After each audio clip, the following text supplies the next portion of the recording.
ꯑꯍꯥꯟꯕꯃꯛꯇꯗ channel ꯑꯁꯤꯒꯤ ꯃꯥꯏꯀꯩꯗꯒꯤ ꯃꯌꯥꯝꯕꯨ ꯇꯔꯥꯝꯅ ꯑꯣꯛꯆꯕꯒ ꯂꯣꯏꯅꯅ ꯈꯨꯔꯨꯝꯖꯔꯤ꯫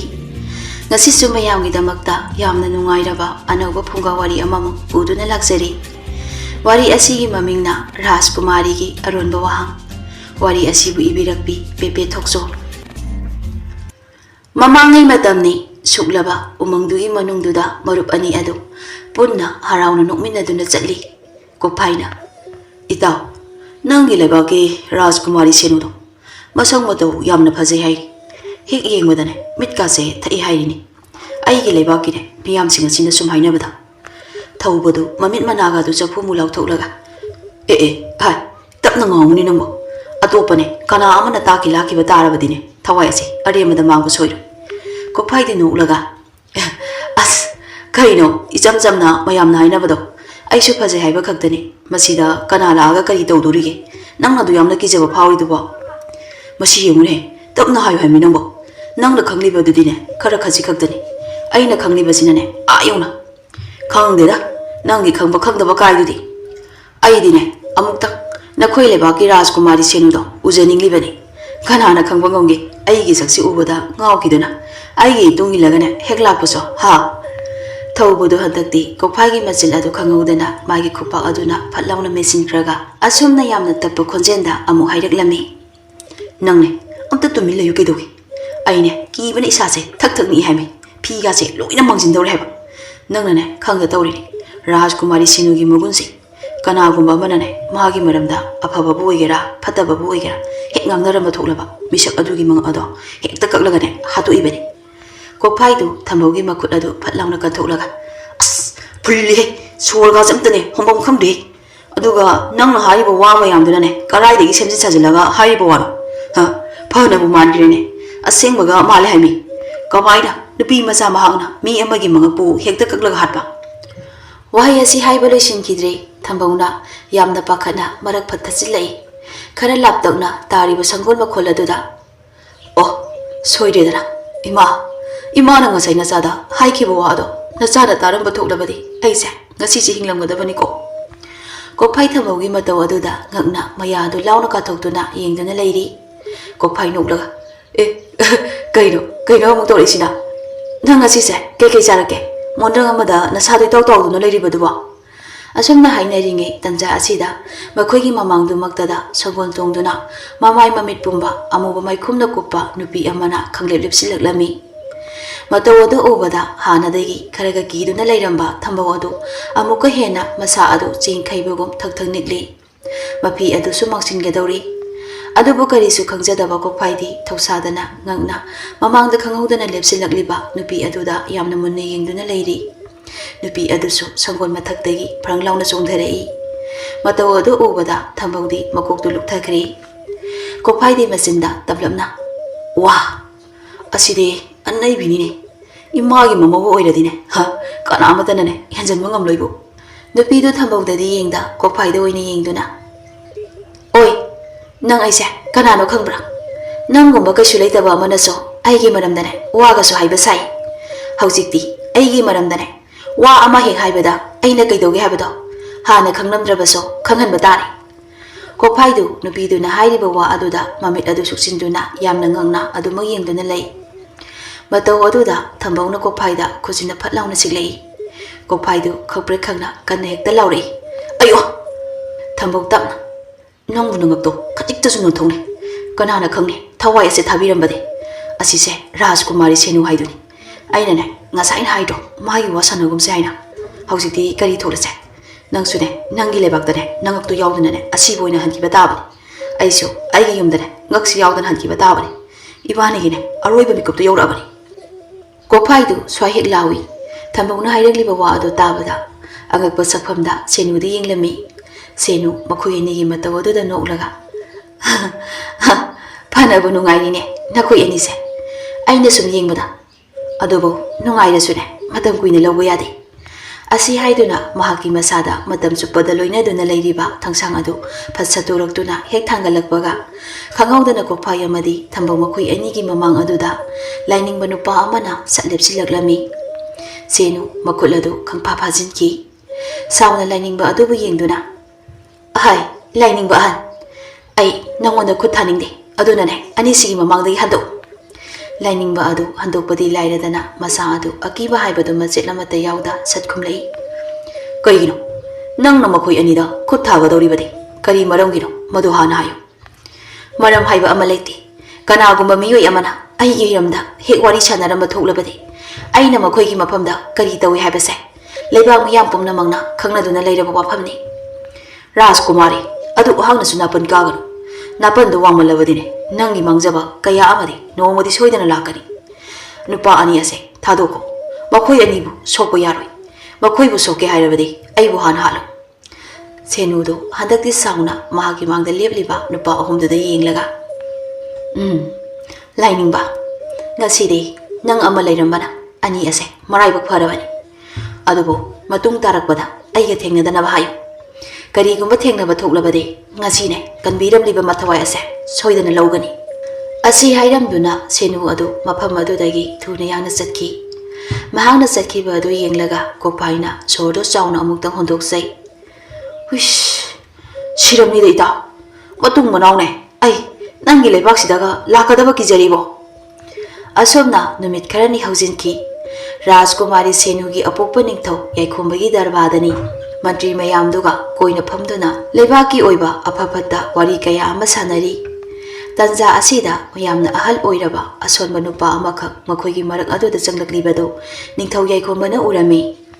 아할 아도부 우바다 야이콤바나 하이랍 코디엠라가 ahal kari laire ningthau aigida thajadana yaurakpade ahal adu yaikhomagi mamangmaktada leptuna iningthau nanai ai upai amata leitraduna iningthaugi nak asida hekta lengjarakpani iningthauna amukta sanbiduna aigi awabase kohanbiyu ningthau yaikhomba mabusel yamna chawi minuksi yamna lei masanupi rajkumari senugadi aduki mati khenai ahal adugi matau aduda nungaitraduna tamlapna hairi hayo ahal nahang na hainingba pumba iningthau hangsit ase aigi naitom yaujabi ichanupi adugi luhongbani adubu iningthau nanai aina tungjinduna thamjaba ichagine haiba selsing ado ngarang ahing ase sakhangnaba kanano khara laktuna aikhoina tumna himnaringeidane loina huduna pubikre haujikti sel adu hukhrabanina इसागी लुहोंबसे कायरगनी हाइना Mopa आइना अकीबा पोक्लदुना इनिंगथौदा इसागी लुहोंबा सिददी काहेनबिगनु हाइदुना हाइजबा लाक्जबनी लुहोंबा दो कायदनबा सेंगी मतें खजिकता पंगबियुदो निंगथौ याइखोंबा अहल अदुगी वादो तारगा खोजेन थोंना नोक्लगा हाय अदुगीबो करिगी वारिबनो अहल इसा नुपी अदुगिने आइना औन चाउना तमदुना आइगी कोनुंग असिदा लुहोंगनी अहनगी इसादो आइगीसु इसानी आई अमना लैरिबा असे लेबाक प्रजा मियावगिनी अहल अदो निंगथौ याइखोंबना हाइदोरकलिबा वा अदो ताबदा वाजरंबा पुंबा कोक्सख्रे हरावबगी ngamkhei leikidri mamitagi mapidu taduna hanjin hanjin ningthau yaइखोंबाबु थागतजरमी matamnadi kanasu ngaibida asum asum chatki noma numit amadani maharani leimatundu wakhan yamna wana phamduna leiri तंजा असिदा Ningthou याइखोंबा अदु महाकी लोइनाबिगी मनाक्ता तमना संसिलक्तुना असुम नंगलई लैमतोन करी तौरे अदु वाखल वान उबदे लैमतोन सोरदो सांगना अमुक्तो होंदोकसै मपुरेबगी वहांग अदुदा अदुगा तमना पाखुम पिरei इनिंगथौ इसाना महाकी लुहोंबगी वाफम अमा हौदोकलमिदो निंगथौ याइखोंबा हाइरकलिबा वाहाई अदुना हराउना नोक्लगा करी हाइबा इसानाबो मदुगी वाहाइदुबा असेंबरने नंगी वा अदुबा इसानने असुमना ज्ञान तारकपसिदि अइदि हराउबनने लेफम खंग्रि इसासे अदुदा इनिंगथौ यामना लुबा वाफम अमसु लेरि मदुदनि ननाय अइना वाखलवाना तुमिन्ना उंगदुना लेजरमलिबसे महांगना हाइबा वाफम अनि खक्ति अखोइना याबा तारि मदु याद्रबदि लुहोंबदो याबा ngamloi हाइरि तंजा सिदा राजकुमारी सेनुदो करोमदगिनो खंगौदा सतफौजिलई इपा निंगथौ नसागी वाफमदा हाना मुन्ना अमुक्ता खंथबियो अदुगा पाखुम अदो पिबियो निंगथौ याइखोंबा मचाना हाइरकलिबा वा अदो तारगा करिसु खंजबा तौदा नोक्लगा खुमलई हा खरी वानोने इचागी वादुबो वाफम अदो ताद्रबसु इपा यारे इचाना बोलु होंगलगनी हाइरबदि असेंबरा इपा निंगथौ ꯑꯁꯦꯡꯕꯅꯤ ꯂꯩꯃꯇꯣꯟ ꯃꯔꯛ ꯐꯠꯊꯆꯤꯜꯂꯛꯏ ꯀꯔꯤꯅꯣ ꯏꯅꯤꯡꯊꯧ ꯋꯥꯐꯝ ꯑꯗꯣ ꯀꯔꯤꯅꯣ ꯍꯥꯏꯕꯗꯣ ꯍꯥꯟꯅ ꯀꯔꯤꯁꯨ ꯈꯪꯗꯅ ꯏꯆꯥꯅ ꯍꯥꯏꯔꯕꯅꯤ ꯍꯥꯏꯗꯨꯅ ꯍꯦꯛꯇ ꯌꯥꯊꯣꯛꯄꯤꯔꯤꯕ ꯑꯗꯨꯕꯣ ꯋꯥꯗꯣ ꯑꯃꯨꯛꯇ ꯍꯟꯗꯣꯛꯄꯤꯌꯨ ꯇꯔꯥꯏꯅ ꯍꯦꯛꯇ ꯌꯥꯔꯦ ꯍꯥꯏꯕ ꯌꯥꯕ ꯋꯥꯐꯝ ꯅꯠꯇꯦ ꯏꯅꯤꯡꯊꯧ ꯏꯆꯥꯒꯤ ꯋꯥ ꯑꯁꯤ ꯌꯥꯝꯅ ꯂꯨꯔꯤꯕ ꯋꯥꯐꯝꯅꯤ ꯀꯔꯤꯅꯣꯅꯦ ꯍꯥꯏꯔꯤꯕꯁꯤꯕꯣ ꯑꯩꯕꯨꯅꯦ ꯒ꯭ꯌꯥꯟ ꯑꯃꯨꯛꯇ ꯇꯥꯍꯜꯂꯨꯅꯦ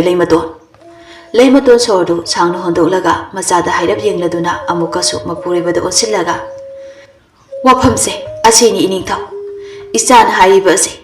ꯂꯩꯕꯥꯛ ꯀꯌꯥꯗ ꯄꯥꯎ ꯆꯦꯜꯍꯟꯗꯨꯅ ꯔꯥꯖꯀꯨꯃꯥꯔ ꯀꯌꯥꯕꯨ ꯑꯩꯈꯣꯏꯒꯤ ꯂꯩꯕꯥꯛ ꯑꯁꯤꯗ ꯀꯧꯕ ꯑꯗꯨꯒ ꯂꯥꯛꯂꯤꯕ ꯃꯈꯣꯏꯁꯤꯡ ꯑꯗꯨꯒꯤ ꯃꯐꯝꯗ ꯏꯆꯥꯅ ꯋꯥꯍꯪ ꯑꯃ ꯍꯪꯒꯅꯤ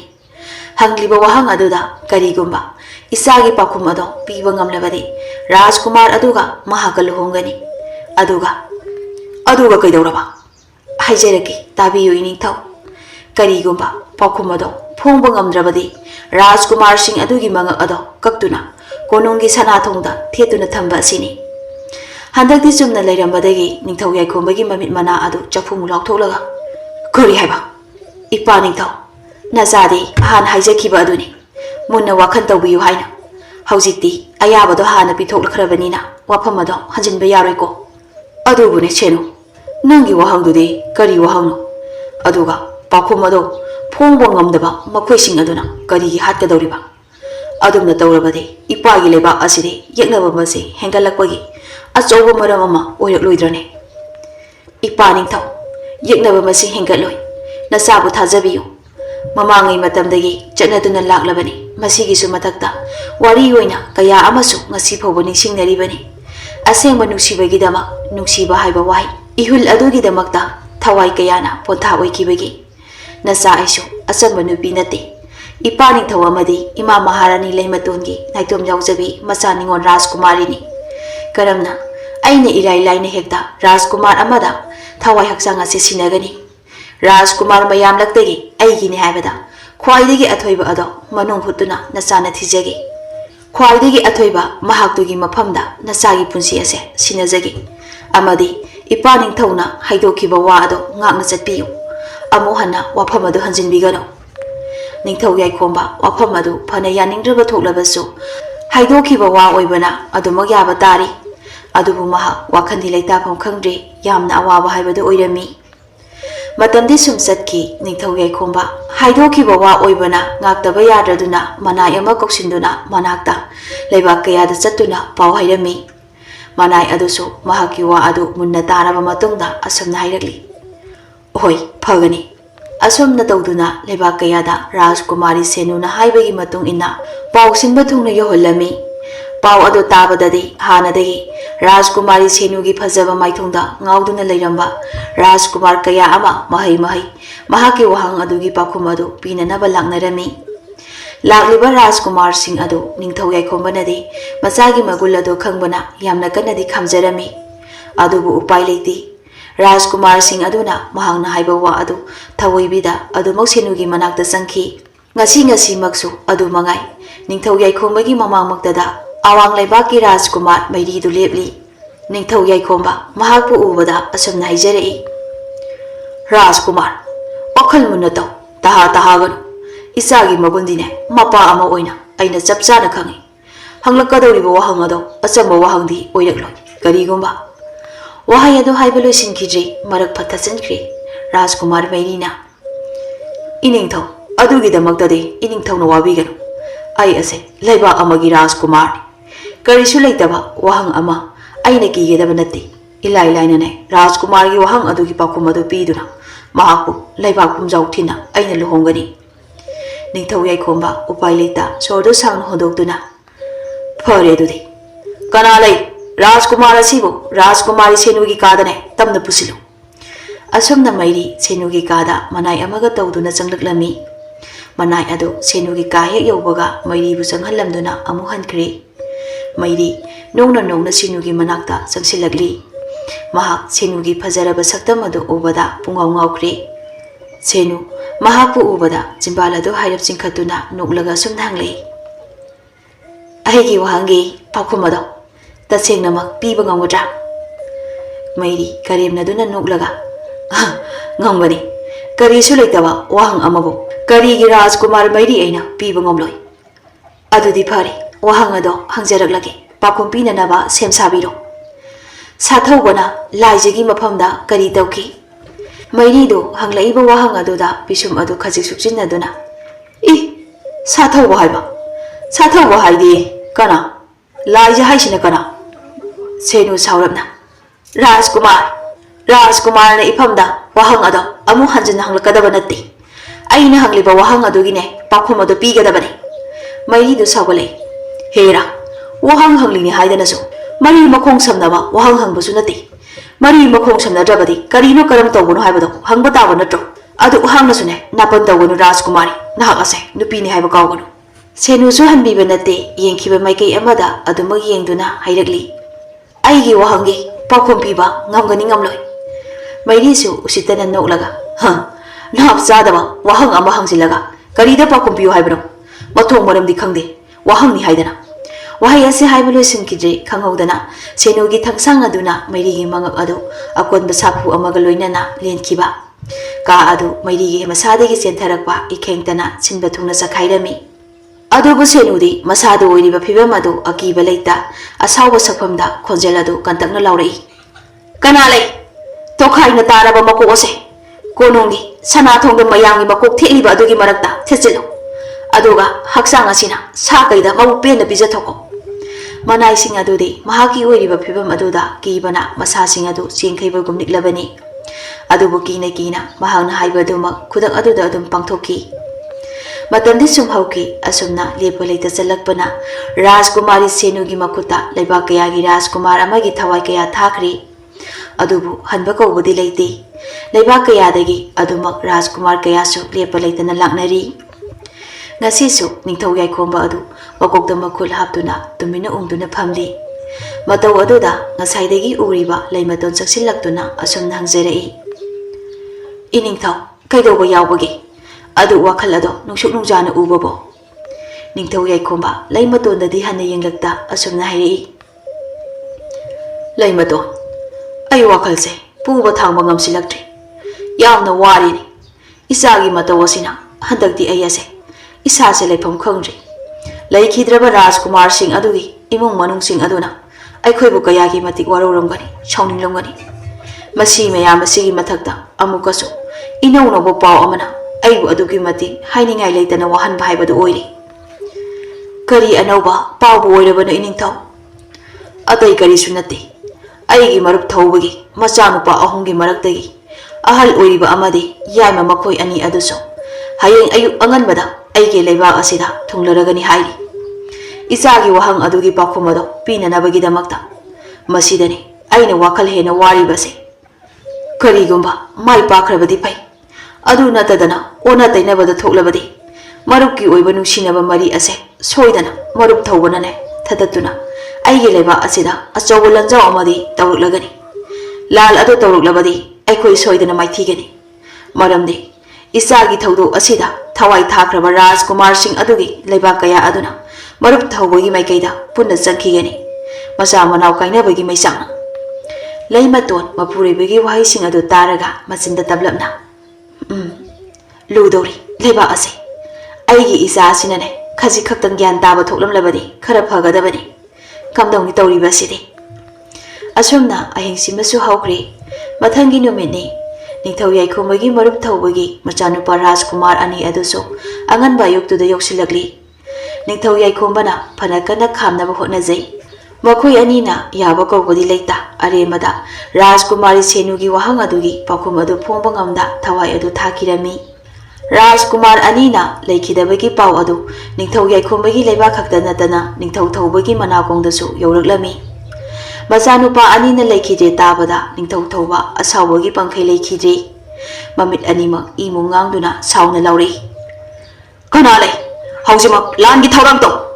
ꯑꯁꯨꯝꯅ ꯍꯦꯛ ꯍꯥꯏꯈꯤꯕꯒ ꯅꯤꯡꯊꯧ ꯊꯧꯕꯒꯤ ꯃꯆꯥꯅꯨꯄꯥ ꯑꯇꯣꯝꯕ ꯏꯔꯤꯛ ꯑꯗꯨ ꯃꯄꯥꯒꯤ ꯃꯃꯥꯡꯗ ꯃꯤꯂꯨ ꯑꯅꯤꯃꯛꯇ ꯄꯤꯔꯥꯡꯒ ꯏꯔꯣꯏꯅꯅ ꯂꯦꯞꯇꯨꯅ ꯊꯃꯣꯏ ꯑꯗꯨ ꯆꯥꯛꯅ ꯁꯨꯝꯅ ꯍꯥꯏꯔꯛꯂꯝꯃꯤ꯫ ꯏꯄꯥ ꯅꯤꯡꯊꯧ, ꯏꯌꯥꯝꯕ 2ꯒꯤ ꯂꯃꯟꯗꯤ ꯃꯅꯥꯎ ꯑꯇꯣꯝꯕ ꯑꯩꯅ ꯁꯤꯡꯒꯅꯤ꯫ ꯅꯆꯥꯅ ꯂꯩꯕꯥꯛ ꯑꯗꯨꯗ ꯆꯠꯂꯒ ꯔꯥꯖꯀꯨꯃꯥꯔꯤ ꯁꯦꯅꯨꯒꯤ ꯄꯥꯎꯈꯨꯝ ꯑꯗꯨꯕꯨ ꯄꯤꯔꯒ ꯂꯩꯕꯥꯛ ꯑꯁꯤꯗ ꯄꯨꯔꯛꯀꯅꯤ꯫ ꯍꯦꯛ ꯄꯨꯔꯛꯄꯒ ꯃꯥꯕꯨ ꯑꯩꯅ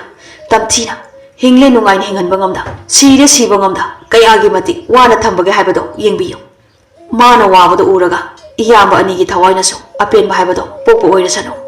ipagi ire na yamba ani gomna ipadine nangbu amu lapna bangamlaroi ne madu yar ipana haibe ilune ipani tho nasabu khambi gano haujima nasa ase leba ase thadok na chachakhrage iyamba ani gi laman khumdana nasa amohana ireipa asida khongun darak laroi nasabu khambagi mahutta mai paknaba thawjal oina pibiyudo asumna iri mapana khamba yada ningthau yaikhomagi leibak tamna laklammi asum lakpana apikpa khul macha amada yausilakli mafam adu yaubaga iri wakhanda ai hana konungde hekta changbagi mahutta wahang adu karino haina hanane misam saduna thidokpana chungani adudi ai khul asigi yumamada hekta changduna changjafam lawragi asi khanduna khundugi yum amada changduna leirami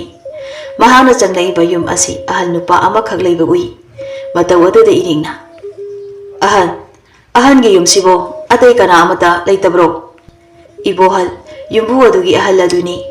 mahak iriki wahang aduda ibunga aigane isanu pile sabi amaga leibani maadi konungda Rajkumari senu maza ibemagi manai oiduna leibani halaani matam yausilagli nukti gidine chathok chasin tawbani o ado ibunga nangbo ngaihakta su famune ipa nangine chanaba kari karino khara semloki somdana kamdauri senu ado tumina asikpa aduda madom phamli tanja asida mahangna phamliba adugi akoiba aduda amuba maikhuna maikai sinba thungna khumjin khirami mataw adu maha akiba kari supokta tumina phamli maiku adusu asum akoiba aduda chaithokduna leirambadagi mafam amada pulap pusinggiduna tamna amubu phijot setpa maikhum uppa nupa amu oiraklami nupa adu ubada senu adu nokhet tawjai tamlapna hanglai ibo nachande kayada warure ibungnane nachanbu unaba laklaroidra haina nupa adusu nokhet tawna isanbo ibungna karigi unaba lakloi ibungdine isangi nakta matam chupada lei isanna khangdabagi wani ado ngasi phobada isangi wahang adugi pakhom piba ngamba kanasu yaudi ibo kanasu nasanasu ibungnane hangu haiba wahang du khaktani hangliba sathobana laijagi mafamda kari tawki haina adubu kana amatana khangi koba haidido asum tawna saulolpa nupa aduga senuga achekpa mafamda kanasu leitaba aduda wari sanarami adubu makhoina wari sanariba wari adu misak amanadi lona takirami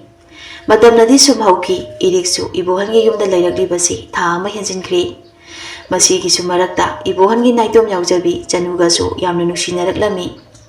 nomadi irik amadi chanu makhoi ani adu khungi pukhi mapanda phamduna asum wari sanarambadagi noma chanuna konungda mahaki thabak adu loiraduna tholakpa matamda thengnakiba senu amadi saglolpa nupa makhoi ani aduna sanakiba wari sing adu lithoraklami mani numituda lona wari sing adu lona takiba misak adu atai kanasu natte chanuni chanu numit aduda ukiba takiba sing adu taraga pakhana masapumba akibana yomladuna mayumtabu yaurabadi haiduna chelakibani wari sing adu taraga iri khangauda maithong adu makalamna momon minok tamjarai asembra isan nangi warido hoi ibo iri matam kuinadagi mahangna ngaiduna lakjarakpa mikup adu yauraklabadudadi amukasu noliba maithong adugi marumda mayamba anibu nisingduna milu anidagi pirangsu ihaurakli mataw aduda chanudi khangdabanina tingak yengduna lei iri amukasu tapna isal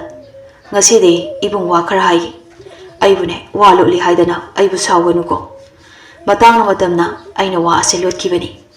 asi haiduna mahagi asengba mahagna karigidamakta mafam asida lakibano haibana singba adu wari oina liraklami chanu masa adu ngakpana khamthengli irik wari sing adu liba loirakpada chanuda yengduna asumna hairei isat nang aibu ngairamuko ai nangbu lawbo soidana lakini iyamba anigi laman ai hana singlukhige ipaning thauda chakkiba wasak ado ai ngaklukhige asumna hairamduna irik adu chanuna mafam aduda thanamlaga madi wahang adugi pakhom adu karino haiba thiba thokirami Mahangna asum lakpada nongma thauba amadi Kophaina thengnakiba lainingba nupa adu hek thengnarami. Maha ubada lainingba nupa aduna Ibungo ngaiko nangna thiriba pakhum adudine Chingnung koba makha pangna asum chatlaga leiba ama leibani. Leiba adugine ningthau adugi mafamda nangi wari pumbado liyu. Soidana nangi wahang adugi pakhumado pirakkani. Asi hairamduna lainingba nupa adu swai launa khangaudana ma khirami. Iri lainingba nupa aduna haibagi matung inna mahak Chingnung koba leiba aduda tamna laktuna leiba adugi ningthau oiriba chathawagi mafamda mahaki wari pumba adu lirami. Amadi wahang adugi pakhum adusu haibina bhaijerami. Ningthau sathauba wari sing adu taraga asumna hairagli. La, aigi itung ilaw. Asi haiduna mahakpo achaubo ukhong amagi makhada punduna leiriba saji amagi manakta pusilami. Yengo, saji ase. Saji asini nangi pakhum. Saulo liba nupa adu kanasu nati. Aigi leiba adu degine tathokiba phatraba amaiba khabani. Aigi nupi laijabuso mahaki mahaida phajinduna ngasi Rajkumari adumangna tawriba ado mahangna su tawki. Maagi mahi aduna ngasiri aigi thawaidagi su hena luna khajaribi maha ase saji onuna leiriba sini. Mahaki mahi aduna maram oiraga mahakna sijinnariba mahi ado yamna akanba oibana kananasu ngasi phawba laijagi sakdamda olhanba ngamde. Aduga amuksu karigumba laijana taibang migi saklonda phatanungda thoklabadi mahaki thawai ado pothaba ngamda Phatraba misak ama oirakani aduna mahak ase saji olanduna thamliba asini. Hayeng mana taibang thadokpa matamda magi thawai aduna nungaina lairamlenda tinkhinaba. Mahakna laijagi maramda khangba pamliba adu ataigi natte. Karigumba laijana siramba thoklabadi mahaki thawai adu amuk phajinge haina khanbagini. Iri haujikti gyan pumnamak tari sathaubadu wa haina masadagi angangma masugi thangsang ama lokthokduna irikta piraklami. Sese si lawsalo konungdane chatlaga Rajkumari gi pakhumado hanane phom hek phombaga khaba tholakani. Mahangna hek tholakpadane thang asinane mabuk aduda thillu. Thang asinatana mahaku loisinbagi pambai leiti. Amadi Rajkumari adusu aigi laijagumnane sajidi onkini. Asumna irik thang adu puraktuna Rajkumari Senugi manaktamna laklaga mahaki pakhum adu phonglami. Hek phongbaga ningthau sathaubana haibaga tawbaga khaba adu khangaudana thoklaklami. Hek tholakpaga irikna thang aduna mabukta hanjin thindatlami. Khaba khudak aduda thawai thakirami. Rajkumari Senusu saji onkirami. Matamdi sumhauki Ningthau yaikhomba amadi leimaton makhoi anisu masana tawjaruba maheini khandoktuna ka hena wakhal adu khajinba tawkijri amadi iriksu chanuga luhongduna yamna nungaina panki. Rajkumari Senudi adumak mapuchi chupa saji onduna leiki.